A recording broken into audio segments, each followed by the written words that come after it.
नमस्कार, मैं कमलेश कबीर आपका एक बार फिर स्वागत करता हूं इस नए एपिसोड में। आज के इस एपिसोड में हम बात करने वाले हैं हरियाणा की। हरियाणा में इस वक्त हरियाणा की कांग्रेस इकाई जो है वो बड़ी सुर्खियों में है। चुनाव महाराष्ट्र में है, लेकिन असर जो है महाराष्ट्र के चुनाव में वो हरियाणा का साफ तौर से दिखाई दे रहा है। अब जब हम बात कर रहे हैं कि हरियाणा का विधानसभा चुनाव लगभग जो है वो 1 महीना हो गया और उसके बाद में जो परिस्थितियां बनी, उससे लग रहा था कि कांग्रेस पार्टी जो है वो दो टुकड़ों में बंट जाएगी। फिर उसके बाद में एक फैक्ट फाइंडिंग कमेटी बनाई गई और कमेटी ने जो सुझाव दिए वो ऑलमोस्ट वही सुझाव थे जो हर किसी को पता था कि कांग्रेस पार्टी की हार का प्रमुख कारण क्या है। तो आज हम इस वीडियो में हार के कारणों की समीक्षा नहीं करेंगे, क्योंकि वो हम बहुत कर चुके हैं। आज के इस एपिसोड में हम बात करने वाले हैं कि आखिर जिस तरीके की कांग्रेस पार्टी की अभी हरियाणा इकाई काम कर रही है, क्या उसने हरियाणा के विधानसभा चुनाव परिणाम से सबक लिया। तो दिखाने के लिए अभी आपने देखा कि महाराष्ट्र के जो चुनाव है उसमें स्टार प्रचारकों की एक लिस्ट बनाई गई।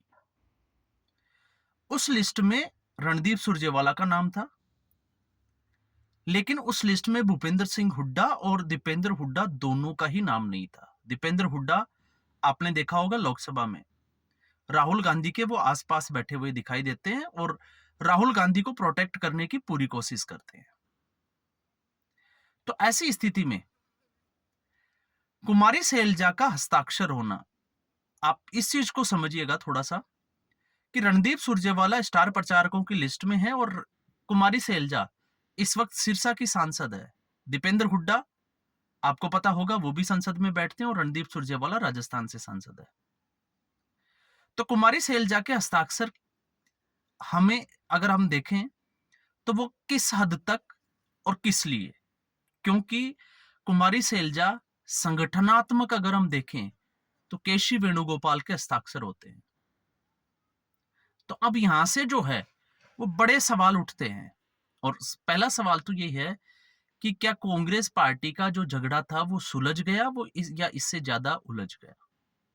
तो दिखाने की कोशिश तो ये की जा रही है कि कुमारी सैलजा को पावर दी गई है।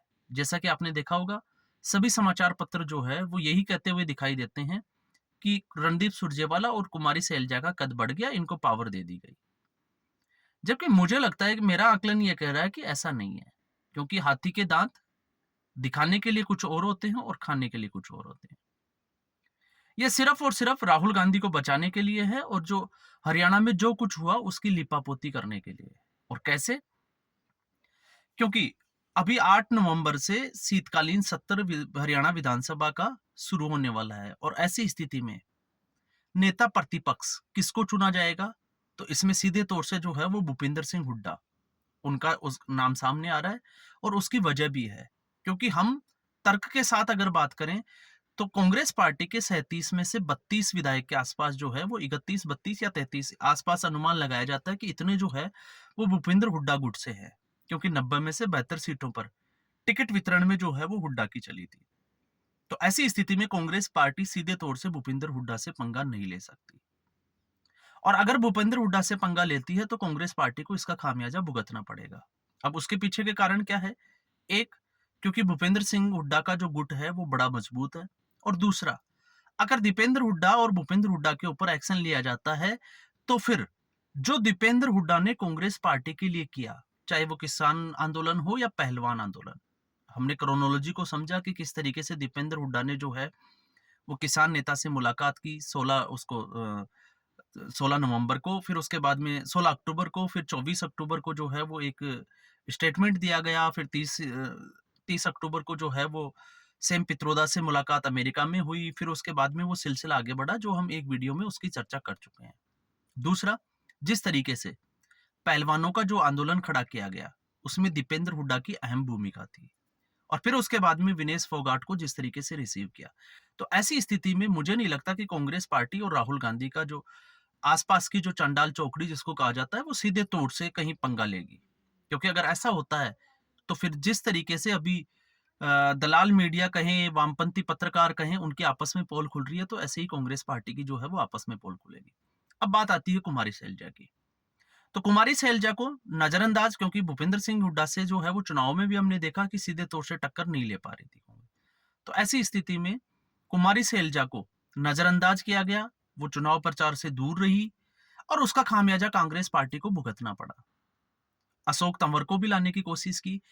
तो क्या ऐसी स्थिति में जब कुमारी शैलजा की वजह से कांग्रेस पार्टी जो है वो हार जाती है, तो कुमारी शैलजा को पावर क्यों दी गई? तो ये महाराष्ट्र में एक मैसेज देने की कोशिश की जा रही है कि हम दलितों के साथ खड़े हैं। क्योंकि अगर कुमारी शैलजा को टारगेट किया जाता है, तो फिर कांग्रेस पार्टी को ये डर है कि दलित वोट जो है वो उसके हाथ से खिसक जाएगा, जैसा कि हरियाणा विधानसभा चुनाव में हुआ। जिस तरीके से जस्सी पटवाड़ की रैली में कुमारी शैलजा के ऊपर जो है वो आक्रामक टिप्पणी की गई और उसके बाद में दलित समाज की एक महारैली हुई जिंद में और उसका खामियाजा जो है वो कांग्रेस पार्टी को भुगतना पड़ा। तो स्थिति जो है वो दोनों एक जैसी बनी हुई है। ना कांग्रेस पार्टी जो है वो भूपेंद्र हुड्डा से पंगा लेना चाहती है, ना कुमारी शैलजा से। तो ऐसी स्थिति में साफ तौर से दिखाई देता है कि ये जो है वो लिपापोती करने का काम है, कुमारी शैलजा को भी खुश करने का काम है। और आप यकीन मान के चलिए, विधानसभा का जो सत्र होगा, शीतकालीन सत्र, उसमें भूपेंद्र हुड्डा जो है वो नेता प्रतिपक्ष होंगे। इसको कोई नकार नहीं सकता। ऐसी संभावनाएं अब जो है वो नजर आने लगी है।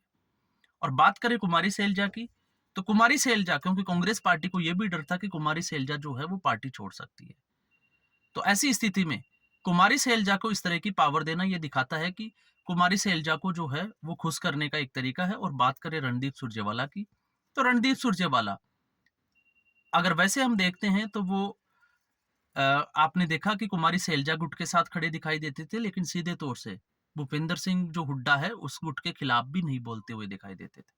और रणदीप सुरजेवाला ने जब अपने एआईसीसी के जिस पद पे वो कार्यरत है, उस पे भी आपने देखा कि जिस तरीके से उसने इस्तीफा देने की कोशिश की। और वैसे रणदीप सुरजेवाला जो है वो माना जाता है कि गांधी परिवार का करीबी है, हालांकि बहुत कुछ जो है वो कर नहीं पाए। एक वीडियो में मैंने बात की थी कि मध्य प्रदेश के चुनाव में जो है वो रणदीप सुरजेवाला को प्रभारी बनाया गया था और उस वक्त भी जो है वो रणदीप सुरजेवाला पे बड़े सवाल उठे थे, क्योंकि रणदीप सुरजेवाला अपने कार्यक्रमों में घूमने में व्यस्त थे। और फिर उसमें उस वक्त जो है वो किसी ने बात की थी कि कर्नाटका में जो है वो रणदीप सुरजेवाला को प्रभारी बनाया गया था, वहां पे जीत हुई थी। तो उनको मैं जो है वो इतना जरूर कहना चाहूंगा कि कर्नाटका की जो जीत थी वो कांग्रेस पार्टी और हाईकमान की जीत नहीं थी। कर्नाटका की जो जीत थी वो डीके शिव कुमार की जीत थी। जिस तरीके से डीके शिव कुमार ने मेहनत की और उस वक्त, जिस वक्त कांग्रेस पार्टी के पैसा नहीं था, डीके शिव कुमार ने अपना पैसा खर्च करके कांग्रेस पार्टी के लिए काम किया। उस वजह से कांग्रेस पार्टी सत्ता में आई थी। और यही एक वजह थी कि डीके शिव कुमार उस वक्त जो है वो मुख्यमंत्री पद की चाह रखते थे, लेकिन उनको नजरअंदाज कर दिया गया। तो ये स्थिति जो है वो किसी से छुपी हुई नहीं है, जो हमें दिखाई दे रही है। तो ऐसी स्थिति में ये सिर्फ और सिर्फ महाराष्ट्र के चुनावों से, क्योंकि कांग्रेस पार्टी को इस वक्त महाराष्ट्र में चुनाव लड़ने हैं और झारखंड में चुनाव लड़ने हैं, तो इन दोनों स्टेट में चुनाव लड़ने के लिए एक रणनीति का हिस्सा है। और इसके बाद में ये सारी चीजें जो है वो ठंडे बस्ते में चली जाएगी और जैसी कांग्रेस पार्टी चल रही है आगे भी जो है वो वैसे ही चलती रहेगी। क्योंकि महाराष्ट्र चुनाव से पहले कांग्रेस पार्टी इस तरीके का कोई रिस्क लेना नहीं चाहती।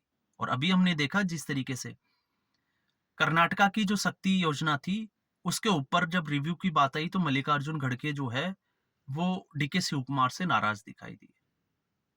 तो अब कांग्रेस पार्टी जो है वो लगातार ऐसी गलतियां करते हुए जो है वो चुनाव में आगे बढ़ रही है, तो उससे जो है वो साफ तौर से हम अंदाजा तो लगा सकते हैं कि कांग्रेस पार्टी का क्या हश्र होने वाला है। लेकिन सबको उम्मीद थी कि शायद हरियाणा के चुनाव परिणाम से कांग्रेस पार्टी सबक जरूर लेगी, लेकिन कांग्रेस पार्टी यहां से सबक नहीं लेगी। और जिस तरीके की जो है वो फैक्ट फाइंडिंग कमेटी बनाना हो और जिस तरीके की जो है वो आगे की जो प्रक्रिया है उसको देखते हुए अब सिर्फ और सिर्फ एक ही बात बचती है कि हाईकमान जो है वो सब कुछ जानता था। सारी जानकारी हाईकमान को थी और हाईकमान ने जो है वो जानबूझकर भूपेंद्र हुड्डा को जो है वो छूट दे रखी थी, क्योंकि अति आत्मविश्वास था कि हरियाणा में जो है वो जाट वोट एकत्र होगा और उसका फायदा जो है वो कांग्रेस पार्टी को होगा, किसान आंदोलन का फायदा होगा, पहलवान आंदोलन का। तो इस वजह से कांग्रेस पार्टी जो कुछ चल रहा था वो देख रही थी सिर्फ। क्यों? क्योंकि ये सिर्फ और सिर्फ जो है वो अति आत्मविश्वास में ही ऐसा हो सकता है। लेकिन सबक लेने की जहाँ बात आती है तो कांग्रेस पार्टी फिलहाल उसी रास्ते पे है जिस रास्ते पर वो पहले चल रही थी। तो आप यकीन मान के चलिए, कांग्रेस पार्टी में बहुत कुछ बदलने वाला नहीं है। और जिस तरीके से एक नारा लगाया जाता है ना कि हाथ बदलेगा हालात, नहीं, कांग्रेस पार्टी के हालात जो है वो कोई नहीं बदल सकता। तो आज के एपिसोड में बस इतना ही। उम्मीद करूंगा ये वीडियो एपिसोड आपको पसंद आया होगा। वीडियो को लाइक करें, शेयर करें, चैनल जरूर सब्सक्राइब करें। धन्यवाद।